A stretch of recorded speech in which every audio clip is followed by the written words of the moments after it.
Plusieurs lignes de la parole mènent à une seule ligne, celle de la vérité éternelle.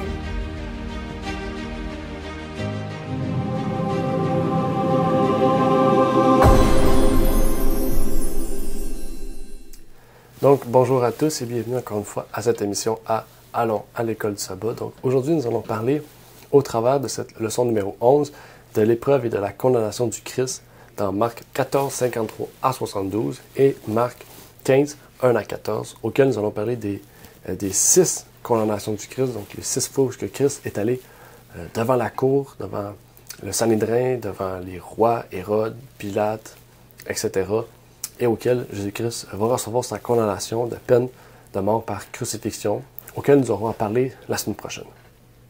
Donc pour aujourd'hui, je vous prie de prendre votre Bible en main, votre guide de l'école du sabbat, pour que nous puissions explorer et découvrir ce que nous réserve cette leçon au sujet de la condamnation du Christ. Je vous souhaite donc bonne étude et surtout bonne écoute au travers de cette émission.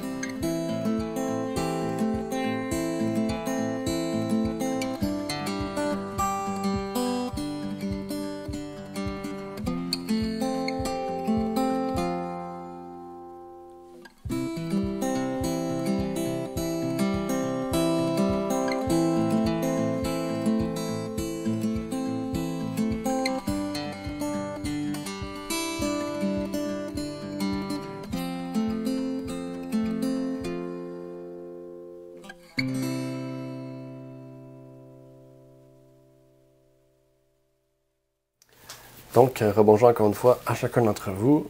Et donc, bienvenue pour ceux et celles qui écoutent cette émission pour la première fois. Donc, aujourd'hui, nous allons parler donc de l'arrestation de Jésus, de la condamnation aussi de Jésus au travers de Marc 14 et donc la première partie du chapitre 15. Avant de débuter, bien sûr, j'aimerais vous inviter donc à poser des questions dans les commentaires pour ceux et celles qui ont des questions. Et pour ceux et celles qui ont des questions connexes, donc de pouvoir nous contacter par email à contact@ligne-sur-ligne.ca pour que vous puissiez nous rejoindre et nous contacter pour toute autre demande donc quelconque. Avant de commencer, j'aimerais pouvoir donc prier avec vous et par la suite on pourra entamer cette leçon de l'école du sabbat. Notre Père et tout Dieu, j'aimerais te remercier Seigneur pour ce moment que tu nous permets d'avoir, de pouvoir partager donc cette leçon de l'école du sabbat.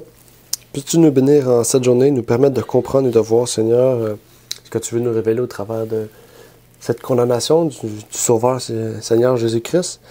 Et donc que tu puisses permettre, Seigneur, que nous puissions relever les points cruciaux et les points importants, Seigneur, que tu veux nous relater au travers de cette leçon. C'est ma prière au nom de ton Fils Jésus-Christ. Amen. Aujourd'hui, nous allons donc parler de la condamnation du Christ.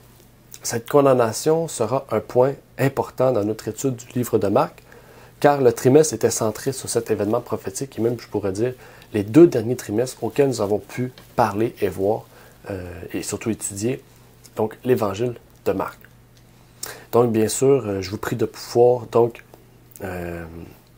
bien voir et comprendre ces 3 dernières leçons, parce que tous les 2 trimestres qu'on vient d'étudier nous relataient en fait, cet événement à plusieurs reprises. On l'a étudié à plusieurs reprises. À chaque semaine, pratiquement, on faisait référence à cet événement de la mort et de la résurrection du Christ. Donc, on rentre dans cette dernière phase qui est centralisée sur tout ce qu'on a vu jusqu'à présent. Pour débuter, la leçon nous parlait du premier procès devant Anne et le reniement de Pierre. Pour comprendre, Anne était on pourrait dire, le beau-père de Caïphe. Okay? La leçon nous dit que c'était le gendre, que Caïphe était son gendre, donc c'est son beau-père. Ça veut dire que la femme de Caïphe est la fille de Anne. Et donc Anne, qui il est? Qui est-il? Nous allons en revenir dans quelques instants. Mais ici, qu'est-ce qu'il faut comprendre, c'est que Jésus-Christ, à cette première condamnation, ou à ce premier procès, c'était tout de suite après son arrestation. Ça prend la suite directe de ce que nous avons vu dans la dernière leçon. Et à ce moment-ci, c'est dans la nuit qu'il va être devant un procès, donc jugé, on pourrait dire entre guillemets, parce qu'il ne recevra pas de condamnation. Mais il voulait le faire devant Anne, surtout pour avoir de ses conseils voir de qu'est-ce qu'il pourrait faire envers lui, en fait. Et donc, Anne était celui qui était le mieux placé pour cela. Et c'est à cet endroit-là que pour la première fois, Christ a été maltraité et a souffert face à ses ennemis. Il a reçu des crachats au visage, il a même reçu des gifles, il a été frappé vraiment fort à ce moment-là. C'est la première fois, en fait. Et c'était parce que, justement, il était sous l'emprise des méchants. D'où le fait que les 72 heures commencent à ce moment-là, à la trahison de Christ par Judas, qui est jeudi, donc soir, donc, on pourrait dire plutôt vendredi soir, parce que le soir vient avant le matin, donc un soir, vendredi soir, et le matin, par la suite de son troisième procès qui était public. Et donc, pourquoi il s'est fait accuser devant Anne s'il ne pouvait pas justement recevoir cette peine de mort tout de suite, ou recevoir une condamnation dès maintenant? Comme je vous ai dit, Anne n'était pas le grand prêtre, c'était celui qui a précédé Caïphe. On peut retrouver ça dans Luc 3. La note 1 vous donne les références exactes pour cela. Mais Anne était celui qui a précédé Caïphe en tant que grand prêtre, et donc Anne était sûrement un ange avancé. Pour l'église d'Éphèse, on pourrait appeler Anne un ancien, s'il serait chrétien. Mais ça, aujourd'hui, la connotation d'ancien pour quelqu'un de âgé, et donc a changé, parce que, en fait, quelqu'un d'ancien, c'est quelqu'un de consacré, mis à part pour une œuvre. Et à l'époque, ceux qui étaient mis à part pour l'œuvre, c'était spécialement ceux qui étaient en âge avancé, d'où le terme ancien. Mais ici, Anne était un peu considéré comme un ancien pour les Juifs. Donc celui qui avait la sagesse, on dit la voix de Dieu. Donc il était considéré presque comme un pape, on pourrait dire. Et par son expérience, donc, ils allaient acquérir, donc on pourrait dire, une condamnation possible face à Jésus avant la vraie condamnation. Mais Anne a dit que rien, en fait, il ne trouvait rien envers lui pour reprocher. Donc il l'a envoyé à Caïphe. Caïphe, donc, l'a reçu comme deuxième fois, et on va en parler un peu plus tard, mais il l'a reçu comme deuxième procès dans la nuit aussi. Okay? Donc, déjà dans la nuit, quand on fait des procès, on sait déjà que les Juifs avaient peur, ou plutôt voulaient être bien préparés face à ce Jésus. Mais à ce moment-ci, il faut parler de Pierre, parce que Pierre, à ce moment-là, c'était là qu'il était présent. Pierre était tout près de lui, regardant tout ce qui se passait, essayant d'écouter, de voir, d'explorer, de comprendre. Mais il était tout près aussi d'accomplir la prophétie de Jésus auquel il dit qu'il allait le renier 3 fois. Même si Pierre, en fait, disait ne pas le trahir ou ne le ferait jamais, il fut le premier à le faire. Et probablement le seul, parce que c'est le seul qu'on relate dans la Bible qui l'a trahi parmi les apôtres, et non pas parmi les disciples. Mais cette chose que Pierre fit lui permit d'avancer dans la vie, lui permit de mieux comprendre et d'explorer certains aspects de son caractère, en fait, auxquels il a pu améliorer. En fait, Pierre, c'était quelqu'un, comme on a pu voir, qui était direct, qui ne réfléchissait pas vraiment quand il parlait, qui disait sans réfléchir. Mais Jésus avait vu quelque chose en Pierre. Il savait que Pierre aurait été un bon leader, un bon rassembleur, une personne apte par son caractère et son, peut-être pas son charme, par son zèle, qui lui permettrait à l'Église donc d'être unie. Et je pense bien aussi que c'est pas à cause juste de Pierre, mais que Pierre prit part à cette œuvre d'unité dans la chambre haute, ce qui a permis au Saint-Esprit de descendre. En fait, quand il a trahi Jésus, et que Jésus le regardait, en fait, le regard de Jésus fit en sorte que Pierre, vraiment, prit compte de son caractère et de son erreur. Et donc, je pense qu'il a résolu à ce moment-là de changer de caractère pour réellement refléter ce que Jésus voulait de lui, et surtout pour lui. Ellen White nous dit dans Histoire de la rédemption, à la page 216 et 217, « Pierre suivit son maître, après qu'il eut été trahi. Il se demandait ce qui allait advenir de Jésus. Mais lorsqu'on l'accusa d'être l'un de ses disciples, le souci de sa propre sécurité le poussa à dire qu'il ne connaissait pas cet homme. Les disciples étaient réputés pour la noblesse de leur langage. Ainsi, pour convaincre ses accusateurs qu'ils n'étaient pas disciples du Christ, Simon rejeta pour la 3e fois l'accusation qui était portée contre lui en jurant et en proférant des imprécations. Le Seigneur, qui se trouvait non loin de Pierre, lui jeta un regard de reproche mêlé de tristesse. Alors il se rappela les paroles de son maître, que son maître lui avait adressées, dans la chambre haute et sa présomptueuse affirmation, « Même si tous les autres t'abandonneront, moi, je ne t'abandonnerai jamais. » Ainsi, il avait renié son Seigneur en formulant des jurons et des imprécations. Heureusement, ce regard de Jésus vainquit le cœur de Pierre et le sauva. Il pleura amèrement, se repentit de la faute grave qu'il avait commise et se convertit. Alors il fut en mesure de fortifier ses frères. Pierre allait devenir, à partir de ce moment-là, un autre homme, un tout autre homme. En fait, c'est un peu comme nous dans notre vie. Quelquefois, il nous faut un événement. On pourrait dire grave, comme Pierre le fut, en fait, c'est un blasphème, ou plutôt il renie sa foi.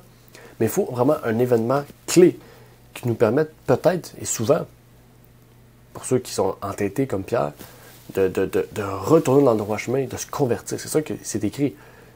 Ce qui s'est passé, c'est que le regard de Jésus a fait en sorte qu'il se convertit. Ça l'a amené à la conversion. Donc vraiment, quelquefois, ça va nous arriver, ces choses-là, en fait. Puis, un événement important, clé, va nous pousser à une conversion. Et donc, des fois, il faut que ça arrive, comme on peut le voir avec le cas de Pierre. Et cela nous mène au deuxième procès devant Caïphe. Ce deuxième procès était encore pendant la nuit, cette fois-ci devant plus de monde, à savoir tout le conseil des anciens, des pharisiens, des sadducéens, etc. Donc devant le conseil des hautes ressources ou des hauts de la tribu, des hauts placés, des hauts gradés de la tribu. Caïphe et le Christ savaient bien que lui-même aurait pu dire un mot et que les problèmes entre ces deux sectes-là auraient pu en ressortir. Si vous vous rappelez, ça a été ce que Paul, fit dans Actes. Qu'est-ce que Paul fit dans Actes? Vous vous rappelez, il avait pris la parole, il avait dit « Je crois que même si vous me tuez maintenant, je ressusciterai des morts. » Et là, les Sadducéens étaient contents, les pharisiens non. Et donc, Paul a pu sortir à cause que les pharisiens et les Sadducéens se battaient entre eux. Et ils auraient pu tuer Paul. C'est pour ça que le centurion romain l'a sorti de cet endroit. Et Christ aurait pu faire la même chose. Mais Christ ne le fit pas. Déjà, Christ n'avait pas le temps pour ces choses-là. Il savait qu'il y avait une mission et que sa mission allait accomplir sur la croix. Et deuxièmement, Christ répondait seulement aux questions qui étaient utiles pour un but utile. Et c'est pour ça que Christ répondit à aucune de leurs questions, mis à part cette dernière question que Caïphe posa, qui allait être la seule source plausible, même si ce n'était pas plausible, de pouvoir condamner le Christ à mort, à savoir par blasphème. Il dit « Es-tu le Fils de Dieu ?» Cette seule question était celle qui était destinée à mener le Christ à la crucifixion. Mais même encore, ça aurait pu ne pas l'être, en fait. Pourquoi les Juifs sont allés jusqu'à la crucifixion, tandis qu'un blasphème, notamment, permettait seulement à la loi juive de pouvoir condamner un homme et de pouvoir donc le lapider? En fait, il ne voulait pas en fait que Jésus meure par lapidation. Il voulait vraiment qu'il meure par la pire des façons qu'il existe. La crucifixion est la pire mort de tout ce qu'on peut imaginer. Mais ça, on va en parler plus profondément la semaine prochaine. Et donc, il faut rester dans le sujet. Le Christ répondit à cette question. Mais pourquoi? Pourquoi seulement cette question? En fait, on peut prendre notre exemple. Il va arriver un temps auquel on fera face à des difficultés, auquel on fera face à cette loi du dimanche qui va sûrement essayer d'étouffer notre foi en ce que nous croyons, à savoir le sabbat du 7e jour de la création. Et donc, il va arriver un moment auquel on va faire face à des gouvernements, à des polices, des milices de l'écologie qui vont vouloir défendre ce dimanche, non pas comme un dimanche religieux, mais comme un dimanche imposé pour l'observation et le repos de la terre. Et donc, on va être appelé devant les cours, devant les grandes cours, je ne sais pas si c'est les cours du monde, ils vont avoir une grande cour mondiale sur l'écologie ou par les pays, pour en fait nous accuser, qu'un crime contre l'humanité pour ne pas avoir observé le jour du dimanche, qui est le jour écologique du repos. Et donc, de vouloir prendre place à la destruction de la terre. C'est un peu ça, en fait, pour résumer. À ce moment-là, ils vont nous poser la question, est-ce que tu crois au sabbat ou pourquoi tu crois au sabbat? Est-ce que tu Vous comprenez, un genre de question de cette façon.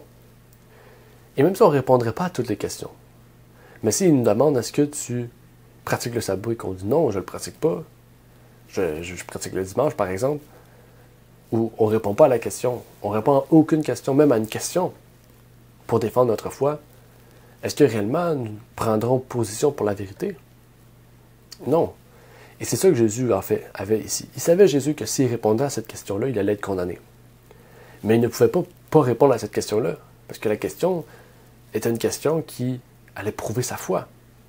Il allait démontrer que oui, je suis le Fils de Dieu, tout comme oui, je crois et je pratique le sabbat du Seigneur et non pas le sabbat de la papauté. Et c'est ça, en fait, qu'Ellen White nous dit ici dans Jésus-Christ à la page 706. Devant un tel appel, le Christ ne pouvait pas se taire. S'il y a un temps pour se taire, il y a aussi un temps pour parler. Il n'avait pas de parler tant qu'il n'avait pas été pris à partie directement. Il savait qu'une réponse donnée, maintenant, rendrait sa mort certaine. Mais l'appel, venant de la plus haute autorité, reconnue par la nation et fait au nom du Très-Haut, le Christ ne voulut pas manquer du respect dû à la loi. D'autre part, sa relation avec le Père était en question. Il devait donc attester clairement son caractère et sa mission. Jésus avait dit aux disciples, « Quiconque me confessera devant les hommes, je le confesserai moi aussi devant mon Père qui est dans les cieux. » Donc il parle ici, « Quiconque me confessera ». Donc on parle de Jésus, on parle de sa nature, de sa divinité, de sa personne en fait. Et donc cela a mené à un troisième procès, le procès officiel de jour, devant le peuple, devant la nation, devant le Sanhédrin. Ce troisième procès allait donc rendre officielle la chose. Et donc, Caïphe aurait juste à poser la simple question au lieu de poser 800 questions. Il aurait posé seulement cette question-là, puis déjà, ça aurait été réglé. Cette fois, après ce dernier procès, ce procès, il allait être amené devant un chef romain, parce qu'il voulait le condamner à mort, et non pas juste le condamner à la lapidation. Et cela, en fait, alla toucher Judas. En fait, ce fut la goutte de trop qui fit déborder le vase, comme on dirait au Québec. Et à ce moment-là, il alla s'enlever la vie par pendaison et accomplir la prophétie du Christ. La prophétie du Christ dit comme suit, dans Jean 3, verset 36, « Celui qui croit au Fils a la vie éternelle, mais celui qui désobéit au Fils ne verra point la vie, mais la colère de Dieu demeure sur lui. » En fait, Judas, on pourrait dire, allait trouver rétribution face à ce qu'il avait commis contre le Christ. Et les Juifs, de même, tous ceux qui ont pris part à l'exécution de Jésus-Christ allaient prendre part aussi à la colère de Dieu. Et Ellen White nous dit encore une fois à la page 724, un peu plus loin du texte que nous avons lu tout à l'heure, un peu plus tard, ce même jour sur la route qui, du palais de Pilate, conduisait au calvaire, les cris tumultueux et les moqueries de la foule méchante qui accompagnait Jésus au lieu de l'exécution furent interrompus. En passant près d'un endroit retiré, on vit au pied d'un arbre desséché le corps de Judas. C'était un spectacle horrible. Sous le poids de son corps, la corde avec laquelle il s'était pendu à l'arbre s'était rompue. Sous l'effet de la chute, le corps s'était déchiqueté et des chiens étaient occupés à le dévorer. Ses restes furent immédiatement ensevelis pour les soustraire à la vue. Mais il y eut dès lors moins de moqueries dans la foule. Et chez plus d'une personne, la pâleur du visage révélait les pensées intérieures. Déjà, la rétribution semblait atteindre ceux qui s'étaient rendus coupables du sang de Jésus. Exactement.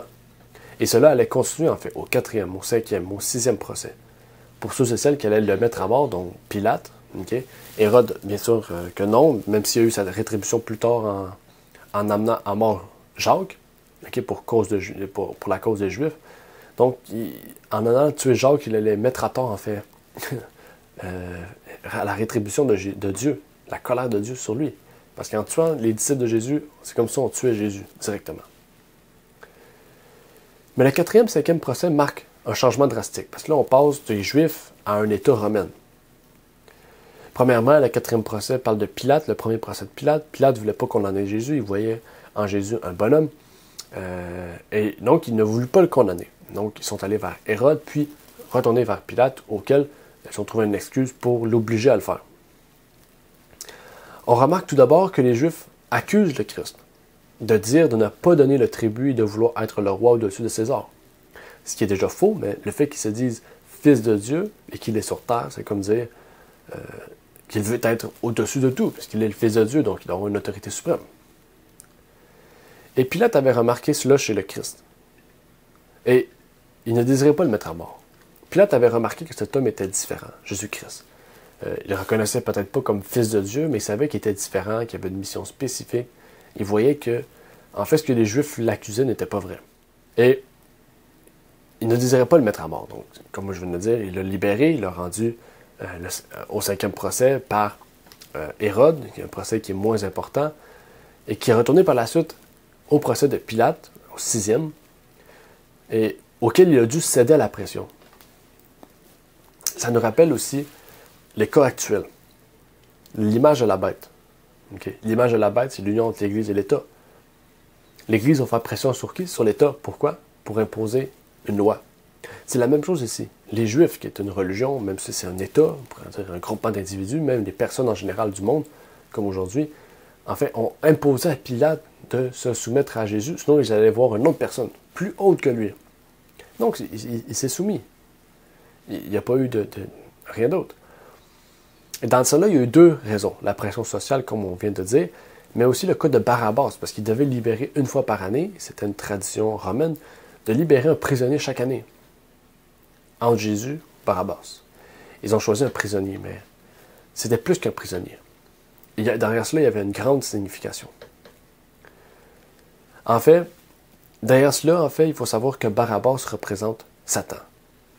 Nous allons le voir dans quelques instants, mais j'aimerais lire un passage de Jésus-Christ à la page 743, qui nous dit, en allant plus loin, « Le peuple d'Israël avait fait son choix.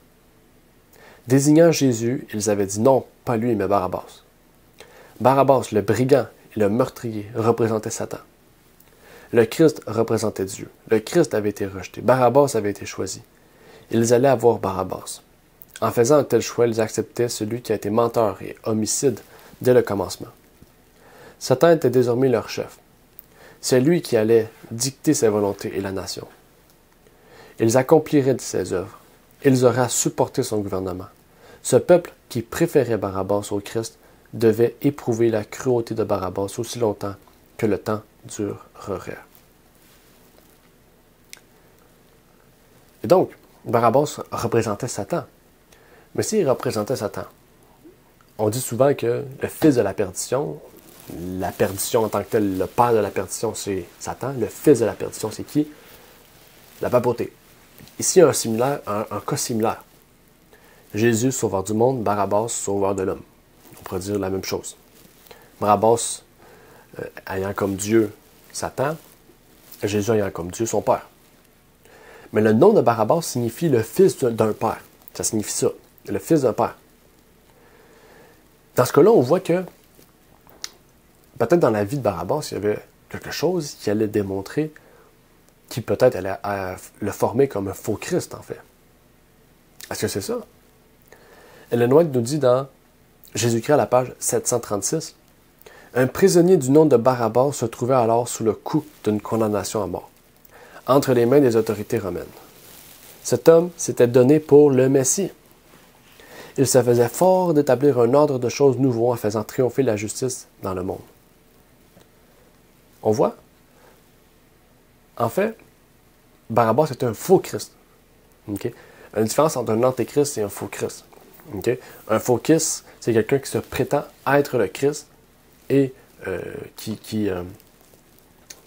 donc se prétend être le Christ et qui fait des miracles ou des œuvres ou quelque chose de similaire à le Christ.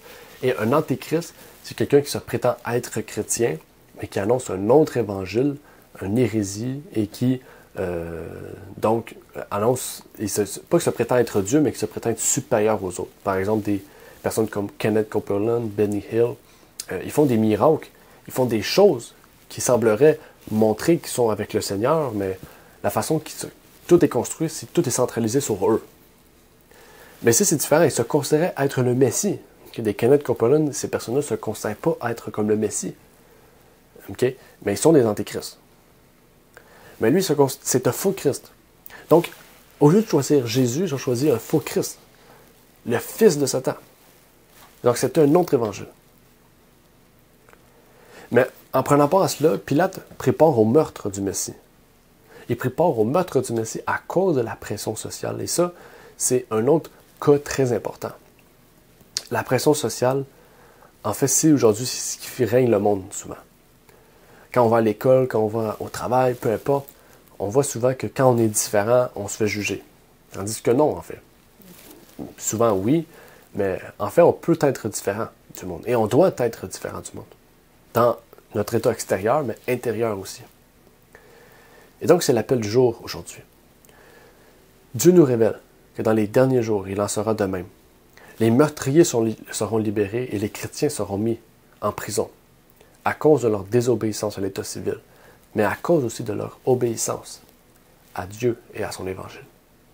Que Dieu puisse être avec nous et réellement, on voit que nous devons agir réellement comme les disciples du Christ. Et peut-être des fois comme Pierre, pour changer notre caractère et subir une conversion immédiate. Donc, que Dieu puisse être avec nous, comme je viens de dire, et j'aimerais terminer par une courte prière avant donc de vous laisser aller à la prochaine semaine. Notre Père qui est aux cieux, j'aimerais te remercier pour ce moment que tu nous permets d'avoir, de pouvoir étudier la leçon de l'école sabbat. Merci de nous permettre maintenant, Seigneur, de comprendre, d'étudier, de voir cette leçon de l'école sabbat et que tu puisses nous révéler, Seigneur, ce que tu désires pour nous. Que tu puisses nous guider, Seigneur, vers ces sujets qui sont vraiment intéressants, qui nous amènent à comprendre, des fois à revoir des choses qu'on avait oubliées peut-être. Et donc, que tu puisses, Seigneur, faire de même pour tous les prochains trimestres que nous aurons à voir, Seigneur, qui nous permettra de mieux comprendre ta parole, mais de nous rappeler, de nous ressourcer aussi des bonnes nouvelles que tu nous transmets au travers de ta parole de vie. Puisses-tu nous bénir, Seigneur? C'est ma prière au nom de ton Fils, Jésus-Christ. Amen. Merci d'avoir écouté cette vidéo. Pour plus de contenu, abonnez-vous sur notre site Internet. Il est également possible pour vous de nous suivre sur notre page Facebook et de nous contacter par email.